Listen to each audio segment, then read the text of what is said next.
Salut tout le monde. Ferdinand, un taureau bienveillant, a eu la malchance de naître dans une ferme où les taureaux sont élevés pour les corridas. Il rêve de vivre dans un champ de fleurs, loin de l'idée d'affronter un matador dans une arène où son père a trouvé la mort. Mais le destin en a décidé autrement. Sera-t-il capable de rester fidèle à lui-même et de sauver ses amis de ce piège mortel ?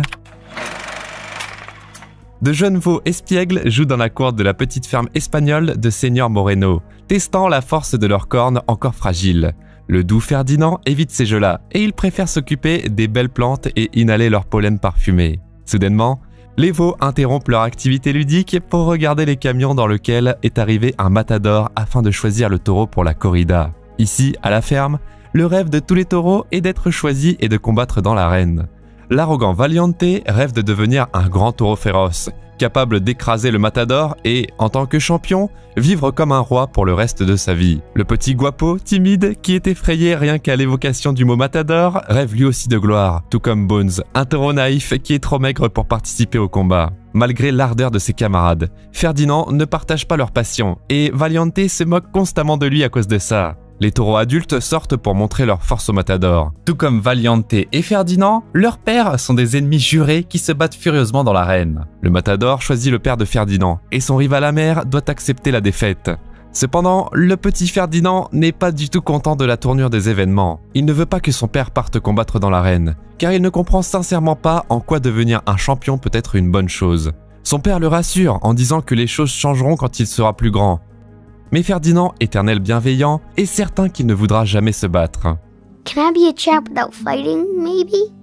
Son père lui explique que le monde ne fonctionne pas ainsi et, après lui avoir promis de revenir victorieux de l'arène, il part dans le camion du matador. C'est la dernière fois que Ferdinand voit son père. La nuit, le camion revient vide à la ferme. Ferdinand, dévasté par le chagrin, se fait tourmenter par Valiante et son père. Le fermier le remarque près de la porte et Ferdinand s'enfuit rapidement. Ferdinand court aussi vite qu'il le peut et il parvient à s'échapper à travers la porte ouverte. Cherchant à fuir ses poursuivants, il se retrouve à une gare où un train de marchandises est en train de partir. Rassemblant toutes ses forces, Ferdinand saute dans le train qui l'emmène loin de cet endroit effrayant.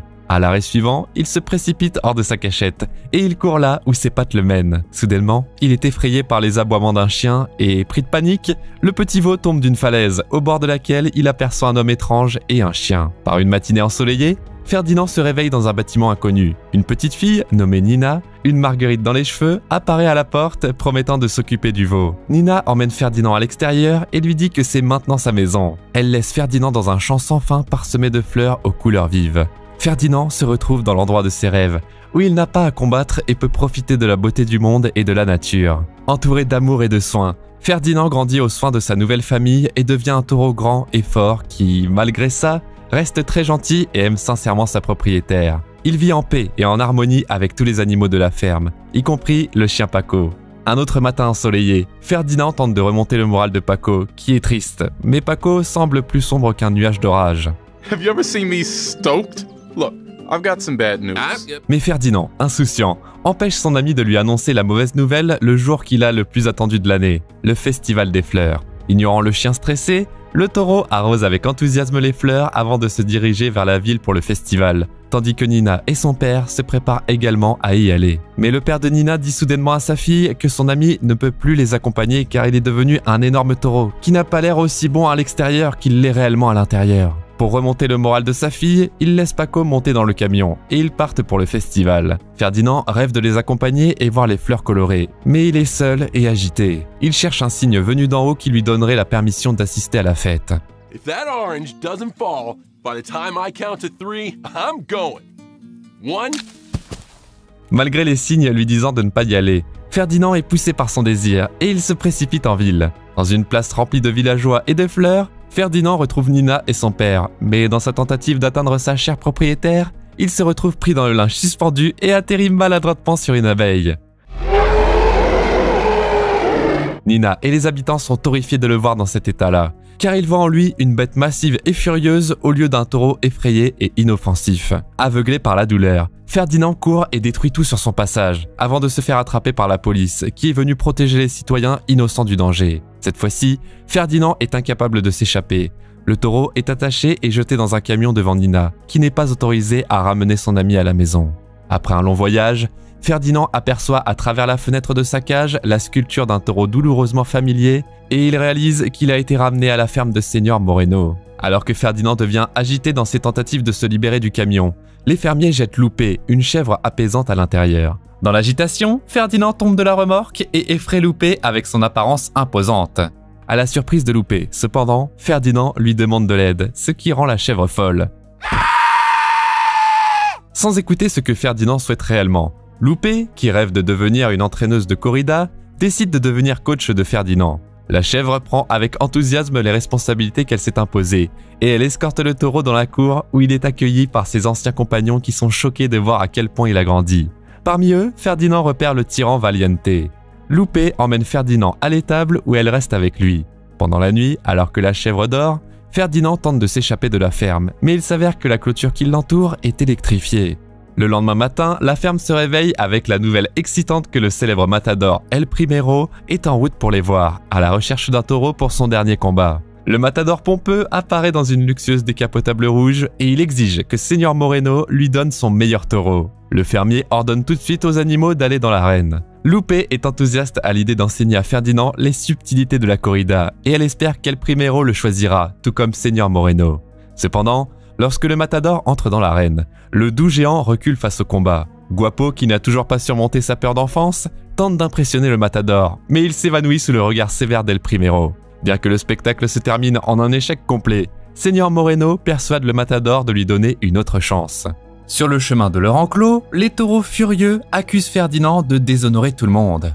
Ferdinand essaie désespérément de leur expliquer qu'il ne veut pas se battre, mais les compagnons, nés avec le désir de rejoindre l'arène, ne le comprennent pas. Au milieu de leur dispute animée, on peut entendre les exclamations joyeuses de Guapo à l'extérieur. Il voit le taureau heureux dans un camion, qui leur dit qu'El Primero l'a choisi. Sauf que le camion ne le conduit pas vers la voie de la gloire et de la renommée, mais directement vers l'abattoir. À l'horreur de Ferdinand, Valiente lui dit qu'il y a une nouvelle règle à la ferme. Soit t'es un combattant, soit tu te fais manger. La nuit venue, après une journée horrible dans un monde où il est coincé contre son gré, Ferdinand se souvient de sa vie insouciante et heureuse aux côtés de Nina. Il se met à pleurer amèrement et il remarque que Bones est réveillé aussi. Il est tourmenté par les pensées de Guapo, qui n'a jamais été capable de surmonter ses peurs. Bones conseille à Ferdinand de commencer à se battre, à moins qu'il ne veuille finir comme le pauvre Guapo. Le lendemain matin, alors que les taureaux continuent de s'entraîner sous la supervision du matador, Ferdinand reste à l'écart une fois de plus et regarde tristement l'abattoir, où il pourrait bientôt se retrouver lui aussi. Loupé, sa coach autoproclamée, apparaît pour encourager Ferdinand à commencer à s'entraîner pour impressionner El Primero.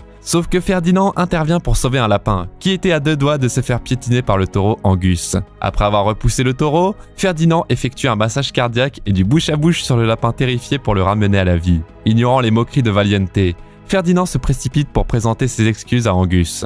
Le taureau, bouleversé, craignant de connaître le même destin que Guapo, lui révèle son secret. Il ne voit pas bien à cause de ses mèches. C'est là que Ferdinand, désireux d'aider toutes les créatures vivantes, trouve une solution à son problème. I can see. Loupé s'énerve contre son élève et elle incite à ne pas aider ses rivaux. Mais Ferdinand répond en suggérant qu'il s'enfuit de la ferme. Loupé révèle la véritable raison pour laquelle elle veut tant devenir une coach. Elle croit que tout le monde déteste les chèvres. Ferdinand lui promet de lui montrer sa maison, là où vit Nina et où Loupé sera aimé. La chèvre le croit et elle accepte l'idée de s'échapper. La nuit venue, les partenaires convainquent une équipe de hérissons locaux de leur montrer le chemin pour sortir de la zone clôturée. Sans perdre de temps, l'équipe se met en route, mais à la consternation de Ferdinand et Loupé. Il s'avère que le seul moyen d'accéder à la liberté est de passer par la maison où vivent les propriétaires de la ferme. L'équipe parvient tout de même à se faufiler devant les humains. Et le salon est la seule chose qui sépare les héros de la liberté. Là, Ferdinand s'attarde. Il remarque une photo de son père décédé dans l'arène, et le mur est décoré de nombreuses paires de cornes de tous les taureaux qui croyaient pouvoir vaincre le matador. Soudainement, Ferdinand réalise que personne n'est censé revenir vivant de l'arène.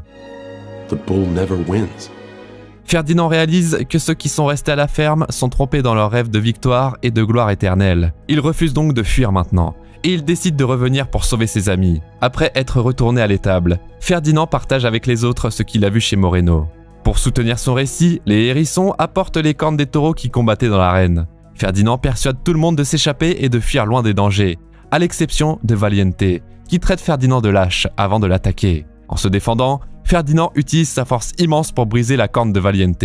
Il s'avère que le matador a tout vu, et il choisit Ferdinand pour son dernier combat, tandis que Valiente, vaincu, est emmené dans un camion vers l'abattoir. Ferdinand et ses amis se préparent à s'échapper de la ferme, sauf que Ferdinand refuse d'abandonner Guapo et Valiente, et il se dirige vers l'abattoir pour les sauver. Les trois parviennent à contourner les presses écrasantes et les couteaux tranchants, et ils s'échappent indemnes. Ensuite, ils montent tous dans le camion du matador pour s'éloigner le plus rapidement possible. Les amis s'échappent juste devant Seigneur Moreno et El Primero, en récupérant le lapin peureux en chemin. Le fermier et ses assistants poursuivent les animaux en fuite, mais ils n'arrivent pas à les intercepter sur l'autoroute.